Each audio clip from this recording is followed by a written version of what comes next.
El reloj de pared marcaba las 6 con un sonido hueco, un golpe de tiempo que resonaba en la soledad de aquella casa donde los años se habían detenido. Julián Ávila, de cabello blanco y mirada serena, observaba la lluvia caer sobre el jardín marchito. El agua resbalaba por los cristales, dibujando líneas que parecían las arrugas de su rostro, surcos de una vida que había transcurrido entre cuadernos, tinta y silencios. Había sido escritor toda su existencia. Un escritor sin lectores, un soñador que llenaba hojas que nadie quiso imprimir. Las editoriales le cerraron las puertas una tras otra, hasta que se acostumbró al rechazo y escribió solo para sí mismo, o más bien, para ella. Para Laura. Su esposa. La mujer que lo había acompañado en cada palabra, en cada madrugada de desvelo frente a la máquina de escribir. Desde que Laura murió, hacía ya 15 años, la casa se había convertido en un santuario de su memoria. En el escritorio del estudio, bajo una lámpara antigua de bronce, reposaba una carpeta encuadernada en cuero. Contenía la novela que Julián había escrito en su honor, titulada El rumor de tus pasos. Nadie más la había leído. Era su ofrenda a la mujer que amó más que a su propia vida. Una tarde de invierno, mientras recogía las hojas caídas del jardín, un joven se acercó a la verja. Llevaba una libreta bajo el brazo y un brillo curioso en los ojos. «Disculpe, ¿usted es Julián Ávila?», preguntó el muchacho con timidez. «Depende de quien lo pregunte», respondió el viejo con una sonrisa leve. «Soy estudiante de literatura. Mi profesor me habló de usted, dijo que fue un escritor independiente, un hombre que jamás dejó de escribir. Me gustaría escucharlo, si no le molesta». Julián lo miró con cierta desconfianza, aunque había algo sincero en la voz del joven.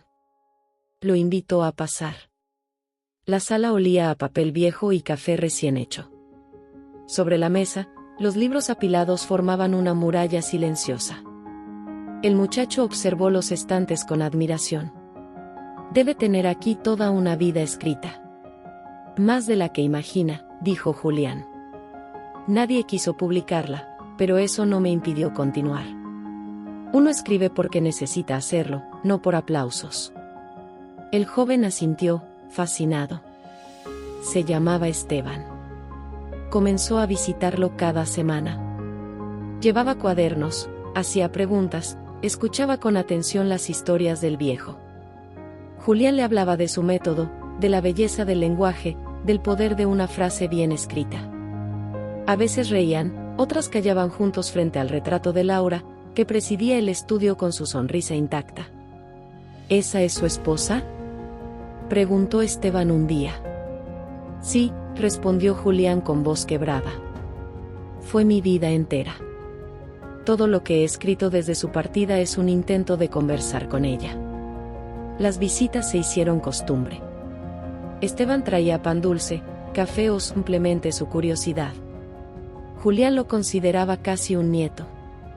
Le mostraba fragmentos de sus obras, páginas que el muchacho leía con atención genuina, o eso aparentaba. Hasta que un día, Julián, agotado, se quedó dormido en el sillón mientras el joven hojeaba la carpeta de cuero. El silencio se volvió cómplice del engaño. Esteban miró aquella novela con una mezcla de codicia y deslumbramiento. Cada línea estaba impregnada de una emoción que él nunca había logrado escribir. La historia de amor, de pérdida y memoria lo conmovió hasta las lágrimas. No pudo resistir la tentación, deslizó la carpeta en su mochila, prometiéndose a sí mismo que solo la llevaría para leerla mejor, para aprender. Pero al llegar a su habitación, la idea cambió. Durante días no pudo dormir. La obra lo obsesionaba. Era perfecta, profunda, verdadera.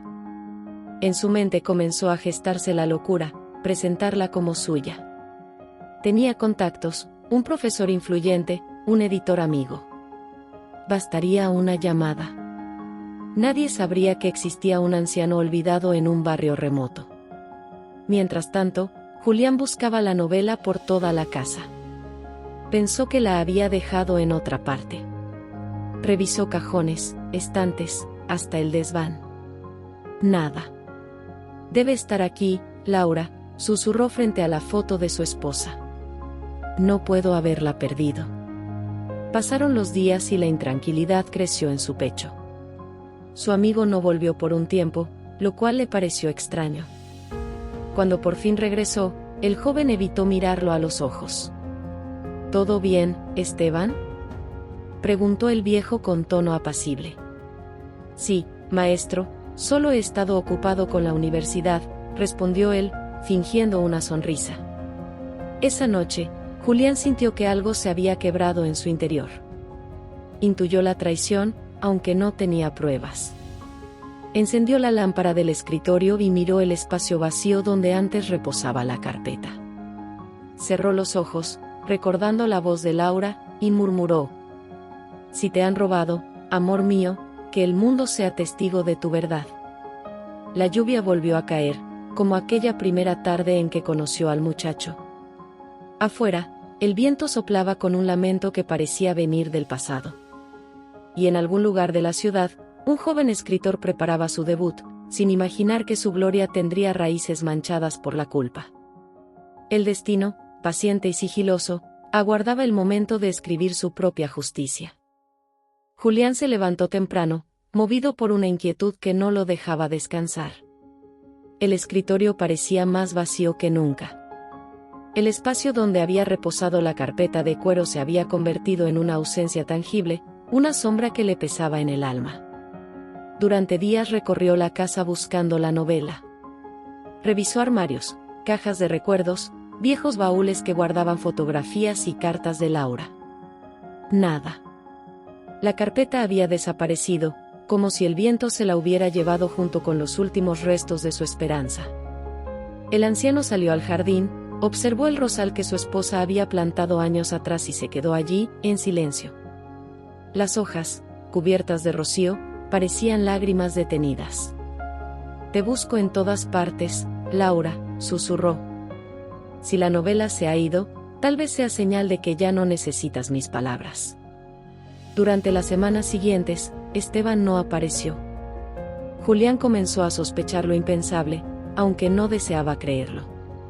Aquel muchacho que había escuchado sus historias con tanta devoción, aquel que llamaba maestro con respeto, había sido el último en tocar la carpeta. Aún así, en su corazón resistía la idea de traición. Mientras tanto, en otro rincón de la ciudad, Esteban sostenía la novela entre las manos con una mezcla de euforia y miedo. Había reescrito la primera página, sustituyendo el nombre del autor por el suyo. El título seguía igual: El rumor de tus pasos. Cada línea le recordaba la voz del anciano, cada descripción tenía el aroma de un amor que él jamás había vivido. Una tarde llevó el manuscrito a la editorial Cisne Blanco, donde trabajaba un conocido de su profesor. El editor, un hombre de mediana edad con gafas redondas y mirada penetrante, hojeó las primeras páginas con gesto rutinario. Poco a poco su expresión cambió. Se inclinó sobre el texto, leyó en voz baja algunos párrafos, y luego levantó la vista con una sonrisa. Esto es extraordinario. ¿Es su obra, joven? Esteban tragó saliva. Sí, señor. Tardé varios años en escribirla. Tiene una sensibilidad fuera de lo común. Me atrevería a decir que estamos ante una joya literaria. Déjeme mostrarla al comité. En menos de una semana, el joven recibió una llamada. El libro sería publicado de inmediato. La editorial se encargaría de todo: presentación, publicidad, distribución. Cuando sostuvo en sus manos el primer ejemplar impreso, casi no podía creerlo. La portada mostraba un par de huellas sobre arena mojada y, debajo, su nombre, Esteban Morales. El éxito fue inmediato. Los medios lo llamaron la nueva voz de la literatura contemporánea. Las librerías agotaron la primera edición en 2 días. En las entrevistas, el muchacho hablaba de inspiración, de amores imposibles, de la memoria que trasciende la muerte. Repetía las palabras del anciano como si fueran suyas.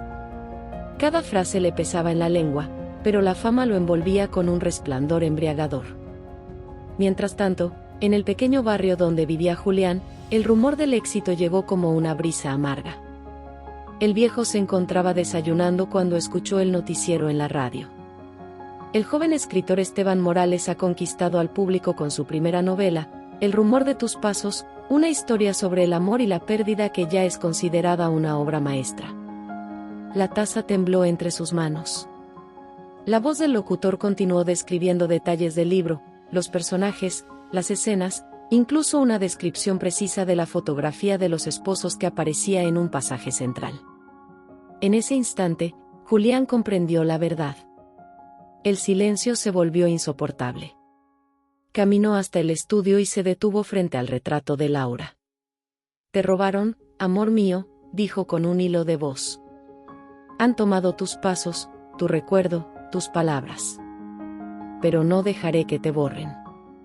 Pasó la noche entera leyendo viejos cuadernos, revisando cada versión de sus manuscritos, preparando pruebas. Al amanecer, se vistió con su abrigo gris, tomó una carpeta llena de documentos y se dirigió a la oficina de un abogado. El licenciado Armenta, un hombre de rostro cansado y modales serios, escuchó en silencio la historia. «Don Julián, ¿tiene manera de demostrar que esa obra le pertenece?», preguntó con cautela. «Sí. Cada palabra fue escrita en esta casa. Tengo los borradores, las cartas de mi esposa que inspiraron cada capítulo, y una fotografía mencionada en el texto que el joven jamás podría poseer». El abogado lo miró con respeto.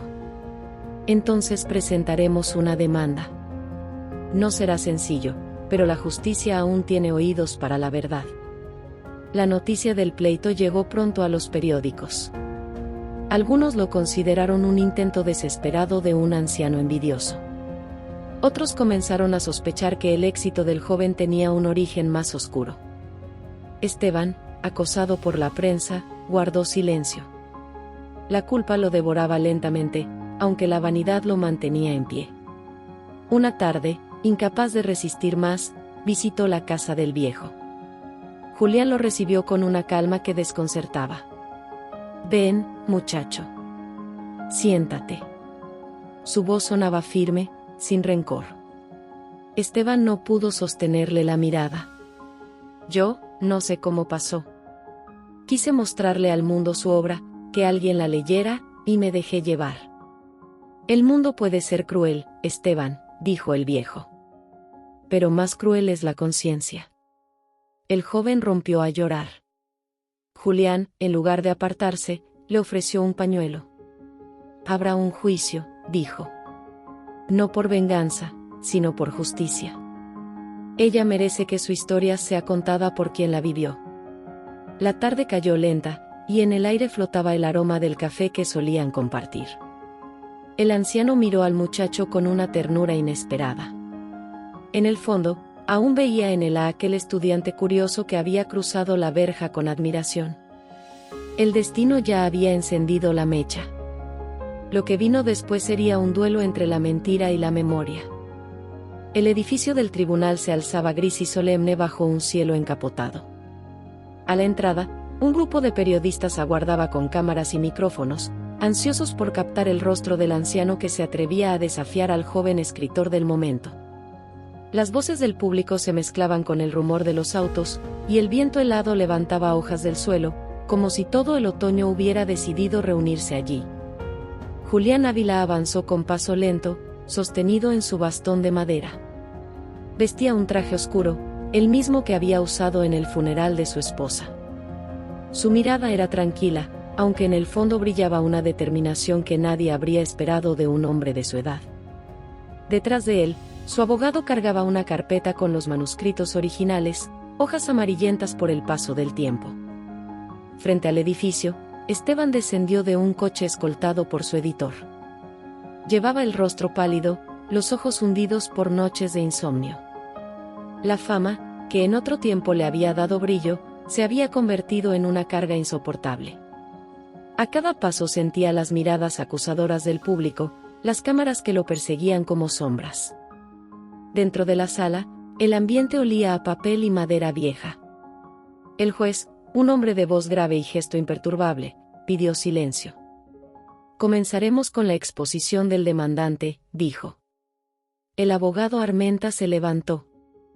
Su señoría, el señor Julián Ávila sostiene que la novela El rumor de tus pasos, publicada bajo el nombre de Esteban Morales, fue escrita en su totalidad por él hace más de 15 años, como homenaje a su difunta esposa.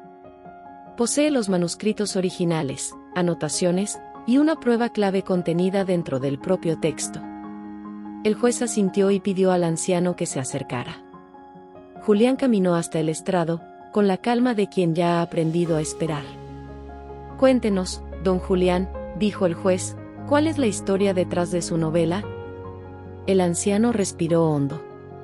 Su voz tembló al principio, pero poco a poco se volvió firme. Esa historia nació de la ausencia. Mi esposa, Laura, falleció una madrugada de invierno. Durante meses, el silencio fue mi única compañía. Entonces comencé a escribir. Cada palabra de esa novela es un diálogo con ella, una manera de seguir conversando a través del tiempo.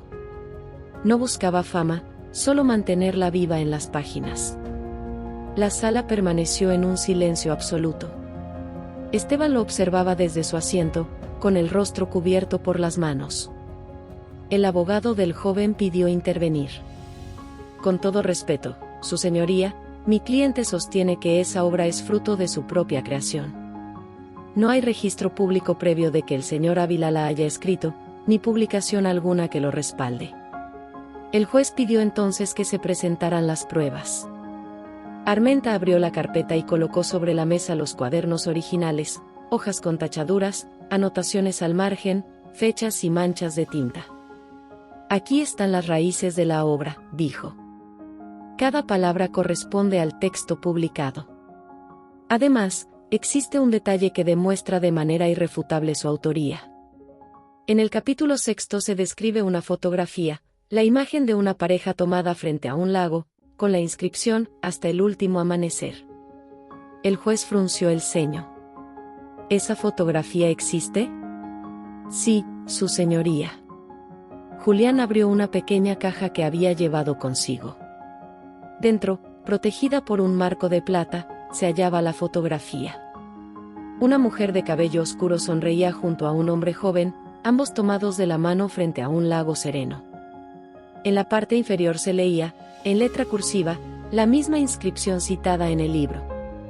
El murmullo del público se elevó como un suspiro colectivo. El juez pidió orden. ¿Puede el señor Morales explicar la existencia de esta fotografía mencionada en su obra? Esteban se levantó despacio. El temblor en su voz delataba la culpa que lo consumía. No. No puedo, su señoría. Nunca vi esa imagen. El silencio se volvió un golpe seco en la sala. El juez anotó algo en sus papeles. El abogado Armenta cerró su carpeta con un gesto sereno, sabía que la verdad había hablado. Durante el receso, los periodistas se acercaron al anciano. Don Julián, ¿cómo se siente al saber que podría recuperar su nombre y su obra? Él respondió con calma. No escribí para tener un nombre. Escribí para no olvidar a quien amé. Si la justicia me escucha, será por ella, no por mí. En la otra esquina del pasillo, Esteban permanecía sentado, encorvado, sin fuerzas. El editor había desaparecido, los amigos se habían vuelto extraños, y la gloria se desvanecía como polvo al viento. Al reanudarse la audiencia, el juez leyó su veredicto. Tras examinar las pruebas y las declaraciones, este tribunal reconoce a don Julián Ávila como el legítimo autor de la obra El rumor de tus pasos. El señor Esteban Morales será responsable de los beneficios obtenidos mediante su publicación indebida. Julián cerró los ojos. No hubo sonrisa, ni gesto de victoria. Solo una paz profunda, como si al fin hubiera recuperado algo que le pertenecía más allá de lo material. El juez continuó hablando, pero él ya no escuchaba. En su mente resonaban los pasos de Laura sobre la arena, la voz que un día le dijo, escribe, aunque nadie te lea, escribe, mientras yo te escuche.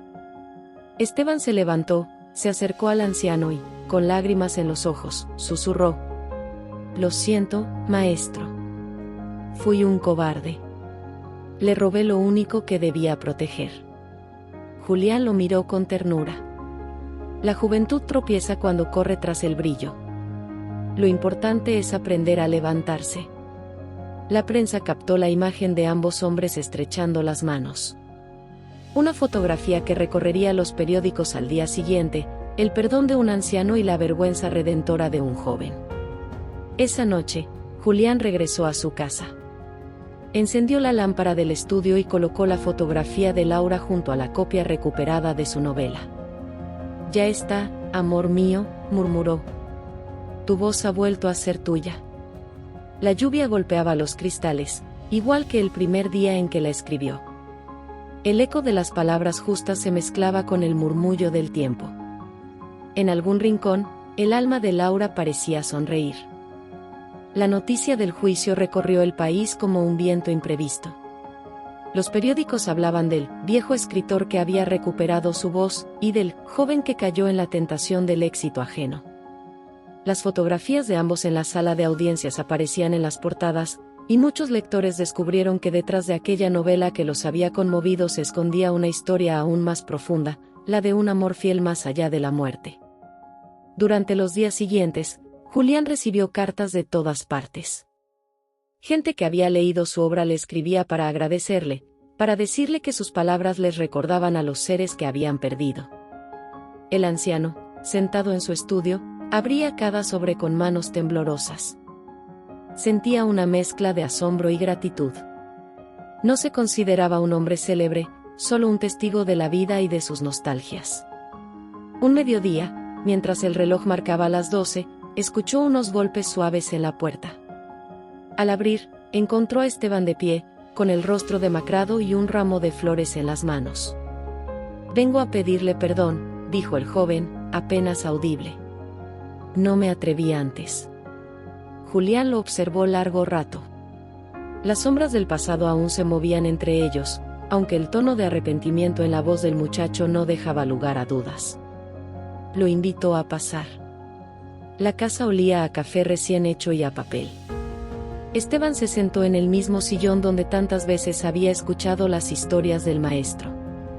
Miró el retrato de Laura sobre la repisa y bajó la cabeza. «No merezco su bondad», susurró. «Nadie merece el perdón hasta que lo comprende», respondió Julián con serenidad.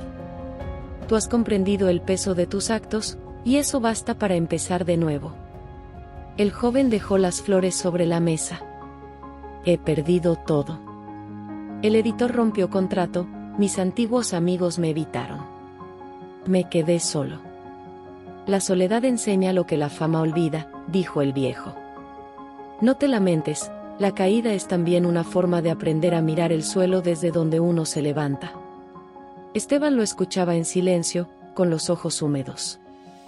«Cuando leí su novela por primera vez», confesó, «sentí que era perfecta.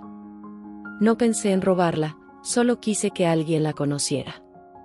Luego, el miedo a perder la oportunidad me hizo traicionar todo lo que admiraba de usted». «El deseo de ser escuchado es un fuego que puede arder o iluminar», respondió Julián. «Tú elegiste el fuego, aunque todavía puedes aprender a usar la luz». Durante aquella tarde hablaron durante horas.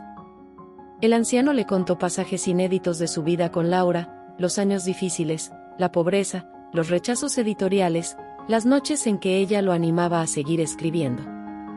El joven escuchaba con atención, casi sin respirar, como si cada palabra fuera una lección.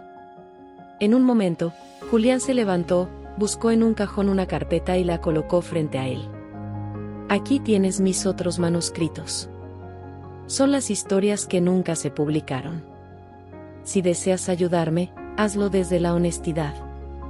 No necesito gloria, necesito que mis palabras lleguen a quien las necesite». Esteban tembló. «¿Confía en mí, después de lo que hice?» «Confío en el arrepentimiento verdadero», contestó el anciano. «Nadie es irredimible cuando acepta su culpa». El joven abrió la carpeta con cuidado. Encontró novelas, cuentos, poesías, fragmentos de memorias. Todo estaba escrito a máquina, con el mismo estilo elegante y firme que lo había deslumbrado desde el inicio. «Esto es un tesoro», murmuró. «Entonces cuídalo como tal». llévalo a quien pueda darle vida sin manchar su origen. Esteban asintió, conmovido. Le prometo que haré lo posible para que su nombre brille como merece. Que brille la verdad, no mi nombre, corrigió el viejo. Yo ya viví lo suficiente. Solo deseo ver tus pasos rectos antes de cerrar los míos. El sol de la tarde se filtraba por la ventana, iluminando el polvo que danzaba en el aire.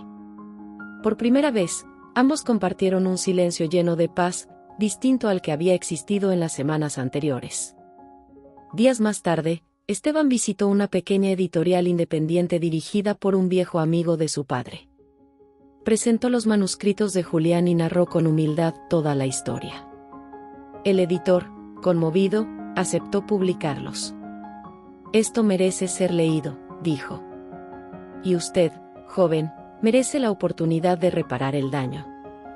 Cuando las nuevas ediciones salieron a la luz, el nombre de Julián Ávila comenzó a resonar en círculos literarios, no como el de una víctima, sino como el de un maestro tardío, un hombre que había perseverado en su vocación más allá de la edad y del olvido. En las presentaciones, Esteban hablaba de él con respeto, siempre llamándolo el maestro de las palabras perdurables. Una tarde, Julián fue invitado a una entrevista televisiva. La periodista, con tono cálido, le preguntó qué había sentido al perdonar. El perdón no es olvido, respondió. Es recordar sin rencor. No hay justicia más alta que liberar al corazón del peso de la ira. Esteban lo acompañaba fuera de cámara. Al escuchar aquellas palabras, comprendió que ese hombre no solo le había devuelto la dignidad, sino también el rumbo de su propia vida. Después del programa, caminaron juntos hasta un café cercano. La noche caía sobre la ciudad, y las luces reflejadas en los charcos formaban figuras doradas. Maestro, dijo Esteban, quisiera escribir de nuevo. Esta vez, algo mío, honesto, sin buscar el aplauso. Entonces escribe, respondió Julián. Que tus palabras sean el espejo de tu alma, no el eco de otros. Pidieron 2 tazas de café. El aroma llenó el aire, y durante un momento ambos hombres sonrieron. Entre ellos no quedaba sombra alguna, solo la certeza de una amistad nacida de la culpa y redimida por la compasión. Cuando se despidieron, Julián miró al joven con afecto paternal. Prométeme que cuando yo ya no esté, cuidarás de mis libros. Se lo juro, respondió Esteban. Serán mi herencia más valiosa. El anciano levantó la vista hacia el cielo oscuro y dijo en voz baja. Entonces puedo descansar. La lluvia comenzó a caer, fina y persistente, como una bendición sobre ambos. El invierno llegó con una serenidad distinta a todas las anteriores. En la vieja casa del barrio San Isidro, el fuego chispeaba dentro de la chimenea, esparciendo destellos que se reflejaban en las fotografías enmarcadas del pasado. Don Elías, con el rostro surcado por los años y la mirada dulce de quien ha aprendido a ver el mundo sin resentimientos, sostenía una taza de café entre las manos temblorosas. Frente a él, Julián, el joven que un día lo traicionó y luego se convirtió en su sombra luminosa, tomaba notas en un cuaderno nuevo. ¿Recuerda lo que me dijo el día del juicio, maestro?, preguntó Julián, alzando la vista. Que las palabras son como semillas, y que cada una elige su tierra. Sí, lo recuerdo, respondió el viejo con una sonrisa leve. Algunas crecen en el barro, otras en el jardín. Lo importante es que florezcan donde alguien las necesite. Desde aquel fallo a su favor, la vida de don Elías había dado un giro silencioso, casi poético. Las editoriales lo buscaban, las entrevistas se multiplicaban, y su nombre, tantas veces olvidado en el polvo de los manuscritos, empezó a resonar con respeto en los círculos literarios. Aún así, él seguía fiel a su rincón de siempre, al sillón desgastado donde escribió su primera historia y donde también veló los recuerdos de su esposa. Con la ayuda de Julián, publicó las novelas que durante décadas durmieron en cajas de cartón. Cada libro llevaba una dedicatoria especial, no a críticos ni a lectores, sino a ella, su eterna compañera, para Clara, que hizo del silencio una palabra viva.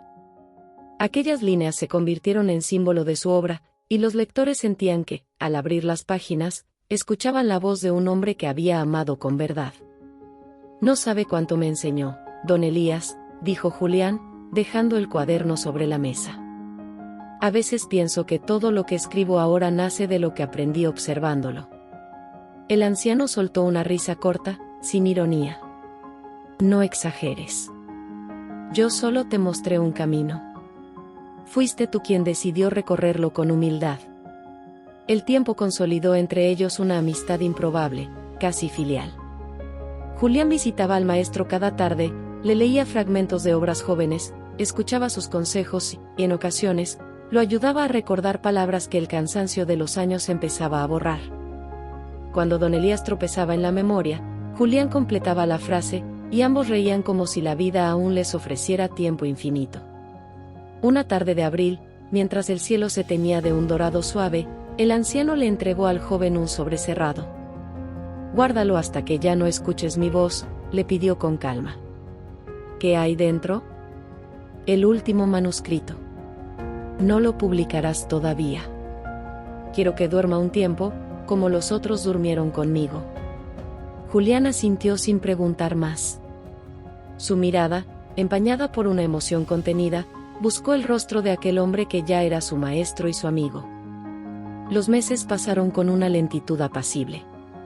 El otoño volvió con su aire de despedida, y don Elías comenzó a apagarse como una lámpara que se extingue sin ruido. En los días finales, Julián lo acompañó casi sin moverse de su lado, leyéndole fragmentos de las viejas novelas, especialmente de aquella que había sido motivo del robo y del reencuentro. ¿Te das cuenta, Julián?, susurró el anciano en una de esas tardes. Esa historia nos unió más que cualquier éxito. No fue la justicia quien me salvó, fue la oportunidad de ver en ti lo que un día fui, un hombre con hambre de palabras. Y usted me enseñó que el hambre se sacia solo cuando uno escribe con verdad. El último día, la lluvia cayó sobre el tejado con un ritmo lento, casi musical. Don Elías abrió los ojos por última vez y miró a su discípulo con ternura. «No dejes que el ruido del mundo ahogue el susurro de tu conciencia», murmuró. «En cada palabra vive un alma. Cuídala». Después, cerró los párpados y se quedó dormido para siempre, con la expresión tranquila de quien se despide sabiendo que su voz seguirá resonando. Julián sintió el vacío como un eco que no cesa, pero también comprendió que el verdadero legado del maestro no estaba en los libros ni en los premios, sino en la manera en que había enseñado a perdonar, a mirar la vida desde la compasión. Cumpliendo su promesa, esperó un año antes de abrir el sobre. Dentro halló una carta y un manuscrito titulado El legado de las palabras. La carta decía: «Si estás leyendo esto, ya sabrás que el tiempo me alcanzó. No llores. Las palabras nunca mueren. En cada línea mía hay un poco de ti, y en cada historia tuya habrá un poco de mí. Publica este libro cuando lo sientas necesario, no antes. No lo hagas por fama ni por justicia, sino por amor al oficio. Que nadie te robe la inocencia de creer que escribir es una forma de rezar». Julián dejó caer la carta sobre la mesa y cubrió el rostro con las manos. Afuera, la lluvia seguía cayendo, mezclándose con sus lágrimas. Meses después, publicó el manuscrito tal como se lo pidió el maestro, sin cambiar una sola palabra. El libro fue recibido con admiración y ternura, y en la primera página, Julián escribió una dedicatoria breve que se volvió inmortal. Para don Elías Márquez, que me enseñó que las palabras, cuando se escriben con el alma, nunca mueren. Desde entonces, cada año, en la fecha de su partida, Julián visitaba la tumba del maestro y dejaba sobre ella una hoja escrita a mano. Nadie sabía lo que decían esas cartas, pero quienes lo veían marchar se aseguraban que su mirada tenía la misma serenidad que un amanecer después de la lluvia. El legado del viejo escritor no fue la fama tardía, sino haber sembrado en otro la pasión por la verdad y la belleza. En el rumor del viento, entre las hojas que el otoño levantaba, parecía escucharse una voz antigua, susurrando: «Escribe, muchacho, escribe, que las palabras son la única forma que tiene el alma de no morir». Dale like y suscríbete al canal para subir más contenido. Gracias.